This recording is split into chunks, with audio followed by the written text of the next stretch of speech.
अस्सलामुअलैकुम। आज हम बात करेंगे उन चीज़ों के बारे में जो एक सक्सेसफुल ट्रेडर करता है। मतलब कि उसका माइंडसेट जो होता है वो ये चीज़ें करता है, और जो सक्सेसफुल ट्रेडर्स नहीं हुए होते अभी, वो ये चीज़ें किस तरह कर रहे थे। करते दोनों सेम चीज़ें ही हैं, पर एक सक्सेसफुल ट्रेडर उस चीज़ को किस तरह करता है, और एक जो नॉन सक्सेसफुल, जो अभी कामयाबी जिसको नहीं मिली ट्रेडिंग में, वो उन चीज़ों को किस तरह करता है, उसके बारे में बात करेंगे। तो हम सीधा इस वीडियो के अंदर चलते हैं। तो पहली चीज़ है कि यूट्यूब से जो आप नॉलेज लेते हो, एक सक्सेसफुल ट्रेडर जो होता है वो देखता है लोगों को, मोटिवेशन लेता है उनसे, पर कभी वो उनको फॉलो नहीं करता। अपनी एक स्ट्रेटजी बनाता है, उसको फॉलो करता है। ब्रूस ली कहता है कि मैं उस बंदे से डरता हूँ जो एक तरह की किक 1000 दफ़ा मारे। मैं उस बंदे से ज़्यादा डरता हूँ बजाय उसके जो 1000 किक्स डिफरेंट डिफरेंट तरह की मारे। तो आपने हर रोज़ यूट्यूब खोल के अपनी स्ट्रेटजी नहीं बदलनी होती। जब आप ट्रेडिंग कर रहे होते हो, आपने लोगों, जैसे मैं करता हूँ, लोगों को देखो, उनकी अच्छाइयाँ, लोग जो बोल रहे हैं वो सीखो। अगर आपके पास अपनी स्ट्रेटजी है कोई ट्रेडिंग की, आपको मेरी स्ट्रेटजी लेने की ज़रूरत नहीं है। अगर मैं कुछ बोल रहा हूँ उसके अंदर से आप कोई एक अल्फाज अपने लिए रख सकते हो जो आपके लिए कामयाबी, आपके लिए हेल्प करे आपकी ट्रेडिंग में। जैसे मैं एलेक्स जी एक ट्रेडर है, उसका है कि सेट एंड फॉरगेट, उसकी कोट है, मैंने वो उससे लिया कि सेट एंड फॉरगेट मतलब कि आपने एक दफ़ा ट्रेड लगा दी, अब लगा के भूल जाओ उसको। ऐसे ये ना हरकतें ना करो, उसके अंदर काट दूँ, स्टॉप लॉस हिट होने लगा, बंद कर दूँ, ये ना करूँ। अब जो होगा वो होगा, या तो स्टॉप लॉस हिट होगा या टेक प्रॉफिट हिट होगा। निक्सॉन है एक ट्रेडर, आप यूट्यूब पे इनको जाके सर्च कर सकते हैं। उससे मैंने सीखा कि मेक इट थिक। ठीक है, जैसे आप ये मेरे देख सकते हैं, ये आपके स्क्रीन पे आ रही है मेरी सपोर्ट एंड रेजिस्टेंस, ये थिक है, इतनी छोटी पतली नहीं है। उसका कोड है make it thick, keep it thick. Okay, Q banks एक बहुत अच्छा ट्रेडर है, उसका कोट है कि ऐड टू योर विनर्स। उसका बड़ा मशहूर ये कोट है कि learn how to add to your winners. तो मैंने उससे ये सीखा। तो इस तरह आप यूट्यूब देखें पर अपनी स्ट्रेटजी ना बदलें यूट्यूब के चक्कर में। ठीक है, एक स्ट्रेटजी आप बना लें, या एक बंदे को आप शुरू में फ़ॉलो करना शुरू कर दें, जैसे मैंने निक्सॉन को शुरू में फ़ॉलो किया। ठीक है, आज तक मैं उसी का ही ट्रेडिंग स्ट्रेटजी अपनाता हूँ। और दूसरी मैंने एक बुक पढ़ी थी, the new trading for living, वो मैंने दोनों कंबाइन करके ये स्ट्रेटजी बनाई है जो आपके सामने डाइवर्जेंस और सपोर्ट और रेजिस्टेंस पे मबनी है। तो मैंने 6 साल से मैं ये स्ट्रेटजी पे काम कर रहा हूँ, कभी नहीं मैंने बदली अपनी स्ट्रेटजी। हाँ, पर देखता ज़रूर हूँ दूसरों को मोटिवेशंस के लिए कि क्या सीख सकता हूँ, क्या कर सकता हूँ अपनी ट्रेडिंग में। दूसरी बात, ट्रेडिंग साइकोलॉजी। अब आपको ट्रेडिंग तो आ गई, आपको स्ट्रेटजी आ गई, आप अभी तो आप समझोगे कि यार क्या बात है कि एक दफ़ा मुझे स्ट्रेटजी आ जाए कि ये आ गया, ये आ गया, ये आ गया, तो बाय और सेल कर लेना, इतना आसान है। पर ऐसे नहीं होता। जब आप ट्रेडिंग करना, मैं भी ऐसे ही सोचता था कि एक दफ़ा ट्रेडिंग आ गई तो फिर साइकोलॉजी का क्या चक्कर है, दिमाग से क्यों सोच रहे हैं। प्राइस इधर आई, सेल कर देना, प्राइस इधर आई, सेल कर देना, इधर ही बाय कर लेना। ऐसे नहीं होता। साइकोलॉजी आपको बहुत मेस्ड करती है ट्रेडिंग में। आपने एक ट्रेड ली, ठीक गई, दूसरी ट्रेड ली, ठीक गई, तीसरी ट्रेड ली, ठीक गई। अब आप अपने आप को खुदा समझने लग जाते हैं इंसान ट्रेडिंग में। कहता है कि अब अगली मैं लूँगा, 3 ठीक गई है, चौथी क्यों गलत जाएगी। चौथी में इंसान ज़्यादा पैसे रिस्क करता है। कहता है अच्छा, अगर मैं 1% अपने अकाउंट का रिस्क करूँ, अब अगली में मैं 10% रिस्क करता हूँ। ठीक है, और वो 10% रिस्क करके अपना जो होता है सारे प्रॉफिट्स वो गवा देता है, एक ही ट्रेड अगर वो लूज़ हो जाए। ठीक है, ट्रेडिंग में ये है कि आपका लूज़र्स और विनर्स आते जाते रहते हैं। लूजिंग गेम है ट्रेडिंग। ठीक है, पर जब विनर्स हों, आपके विनर्स इतने बड़े हों कि आपके लूज़र्स को वो कवर कर लें, ये ट्रेडिंग में ये स्ट्रेटजी होनी चाहिए आपकी। तो ट्रेडिंग साइकोलॉजी को आपने बड़ा ध्यान में रखना। मैं खुद अभी कोई 6 महीने तक ट्रेडिंग साइकोलॉजी को ज़रूरी नहीं समझता था, पर आहिस्ता आहिस्ता आपका बदलते रहते हैं नज़रिए। तो अब मैं ट्रेडिंग साइकोलॉजी को बहुत ज़रूरी समझता हूँ। तो उसके ऊपर आप बुक्स भी काफ़ी पढ़ सकते हैं। ट्रेडिंग स्ट्रेटजी के ऊपर एक बुक पढ़ें सिर्फ। ठीक है, बाकी आपको कैंडलस्टिक समझने के लिए, चार्ट समझने के लिए बुक्स पढ़नी पड़ेंगी, पर स्ट्रेटजी के लिए सिर्फ एक बुक पढ़ें। साइकोलॉजी के ऊपर 1000 बुक्स पढ़ें आप, फिर जाके आप अच्छा ट्रेडर बनते हैं। साइकोलॉजी ट्रेडिंग की 80% या 20% स्ट्रेटजी है, पर अगर आपकी 20% ठीक नहीं है, स्ट्रैटेजी ही अगर आपकी नेगेटिव में है, मतलब आपको आपकी स्ट्रैटेजी ही प्रॉफिट नहीं दे रही, तो साइकोलॉजी पढ़ने का कोई फ़ायदा नहीं। आपने अपनी पहले स्ट्रैटेजी 100% पे लेके आनी है, तो फिर आप अपनी साइकोलॉजी 100% पे लेके आएँ। समझ गए मेरी बात। अगली है कि जब आपने ट्रेडिंग शुरू कर दी, शुरू में ही असल पैसों से ना शुरू करें। लोग कहते हैं कि ट्रेड जो होते हैं ना, 90% ट्रेडर लूज़ ही करते हैं हमेशा।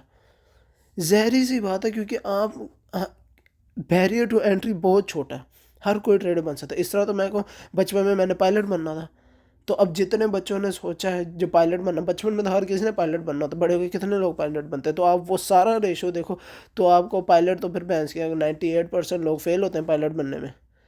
ऐसा तो नहीं ना कहते, जो लोग सही पढ़ते हैं, टाइम गुजारते हैं, टाइम लगाते हैं, मेहनत करते हैं, वो पायलट बन जाते हैं। ट्रेडर्स भी ऐसी हैं, जो टाइम लगाते हैं, सही काम करते हैं, मेहनत करते हैं, वो ट्रेडर बन जाते हैं। पर बैरियर टू एंट्री इतना छोटा, लोग कहते हैं वो 90% लोग जो होते हैं वो ट्रेडिंग में पैसे लूज़ करते हैं। नहीं लूज़ करते, मैंने आज तक पैसे नहीं लूज़ किए ट्रेडिंग में, ठीक है, बना ही रहा हूँ जब से बैठा हूँ। ये भी एक, जो हम बात कर रहे थे कि जंपिंग इनटू रियल मनी, जब भी आपने ट्रेडिंग सीखे, डेमो अकाउंट खोलें। पहली बात, डेमो अकाउंट खोलें, डेमो अकाउंट खोलें, उस पर ट्रेडिंग करें। डेमो अकाउंट छोटा खोलें, ये नहीं 100K का अकाउंट नहीं खोलें, 200K का, 20,000 का अकाउंट मिल रहा है वो खोलें, 5,000 का मिल रहा है वो खोलें, इस कम से कम खोलें, क्योंकि डेमो अकाउंट भी आपकी साइकोलॉजी मैस्टअप करता है। अगर आप 100K का आपने अकाउंट खोला, $1,00,000 का आपने अकाउंट खोला, उसके ऊपर आपका 1% प्रॉफिट कितना होगा, $1,000। आपके पास है 100K, कि आप अपना रियल मनी उसके अंदर डाल सकें।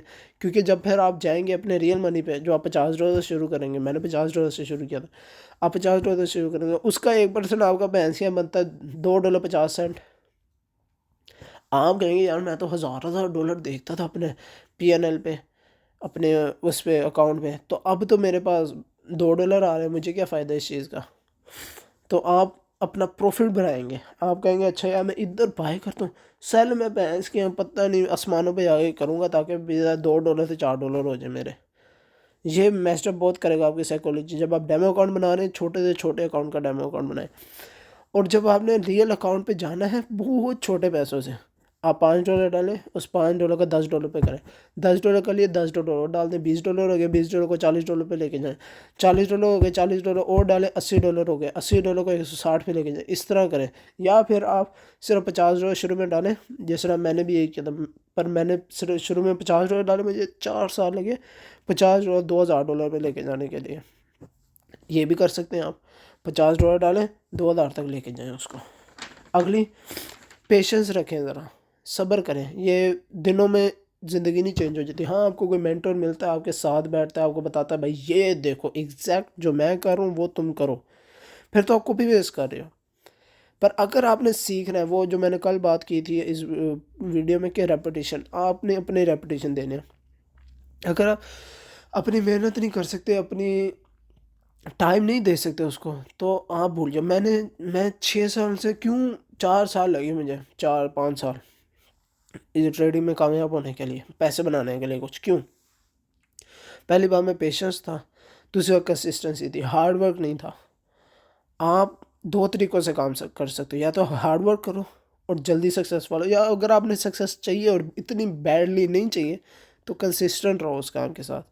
ठीक है, हार्ड वर्क आपको सिखा देगा कि जल्दी सिखा देगा, कंसिस्टेंसी आपको लेट सिखाएगी पर सिखा देगी। तो या तो आप कंसिस्टेंट रहो या हार्ड वर्क करो जल्दी रिजल्ट्स के लिए। ठीक है, अब दूसरी बात, इंडिकेटर्स। ये आप नीचे देख रहे हैं ना, ये मैकडी जिधर लिखा है, ये वाला, ये इंडिकेटर है। मेरा चार्ट देखें, ये बिल्कुल सिंपल चार्ट है, एम्प्टी चार्ट है, सिर्फ ये नीचे एक इंडिकेटर है। अब लोग आते हैं, इंडिकेटर होता है, वो आपको इंडिकेट करता है कब बाय करना है, कब सेल करना है। अब एक बंदा सोचेगा यार ये सफ़ी तो जो काम कर रहा है ये तो बड़ा आसान है, ये तो इधर से देखते हैं इंडिकेटर ने इधर कहा बाय कर लो, ये डाइवर्जेंस, तो मैं तो बाय कर लेता हूँ फ़ौरन। ठीक है, आपका माइंड ये कहेगा। तो फिर आप कहोगे अच्छा यार ये इंडिकेटर मैंने लगा लिया, अब सफ़ी खुद ड्रॉ करता है सपोर्ट रेजिस्टेंस, इसका भी इंडिकेटर होता है। आप कहोगे यार मैं ये भी इंडिकेटर कर लेता हूँ। तो इसके बाद एक और इंडिकेटर आता है EMA का, आप कहोगे मैं वो भी कर लेता हूँ, क्योंकि ये छोटे छोटे पुल्स बैक देख रहे हो आप, ये पुल बैक एक है, फिर ये पुल बैक है, ये पुल बैक, ये पुल बैक, ये पुल बैक, ये पुल बैक, ये पुल बैक। तो आप कहोगे मैं इन पे भी पैसे बनाता हूँ। तो आप इंडिकेटर पे इंडिकेटर ऐड करते जाओगे। ये हरकत नहीं करनी। नेकेड ट्रेडिंग एक बुक है, उधर जाके आप देखें। अब मैं इस तरह ट्रेडिंग करता हूँ। एक और ट्रेडर है डॉक्टर एल्डर अलेक्जेंडर, वो EMAs भी यूज़ करता है, ठीक है।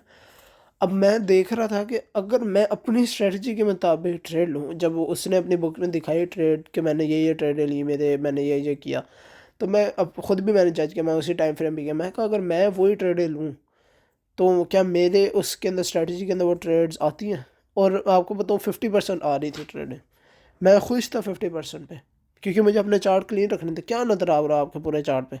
सिर्फ 3 लाइनें बस। इन 3 लाइनों पे ही ट्रेडिंग करनी है। जितना आपका क्लियर चार्ट है उतने आप अच्छे ट्रेडर बन सकते हो। और मेरा आपको मशवरा, 2 ही तरीके हैं ट्रेडिंग के, सपोर्ट एंड रेजिस्टेंस या ट्रेंड फॉलोइंग। अब आपने डिसाइड करना आपने कौन सी करनी है।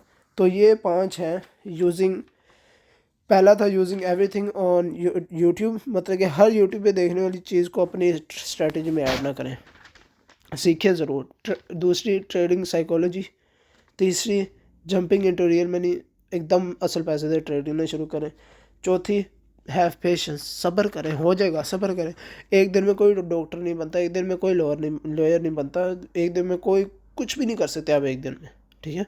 ज़रा कंसिस्टेंसी दें उसको, साल तो दें, ज़रा मेहनत करें। ये बात नहीं कि साल लगेगा आपको, ऐसा भी हो सकता है आप 2 महीने में सीखें, पर अपने ज़रा टाइम तो दें उसको यार। फिर इंडिकेटर्स ना लगाएं, 1 2 बस, ज़्यादा से ज़्यादा आपने 2 कर लिए, तीसरे तक ना जाएं। बस यही मेरा आपको आज मशवरा है। बाकी अल्लाह हाफिज़। कोई सवाल जवाब हो तो कमेंट में लिख दीजिएगा, इंशाल्लाह फिर अगली वीडियो में मिलते हैं।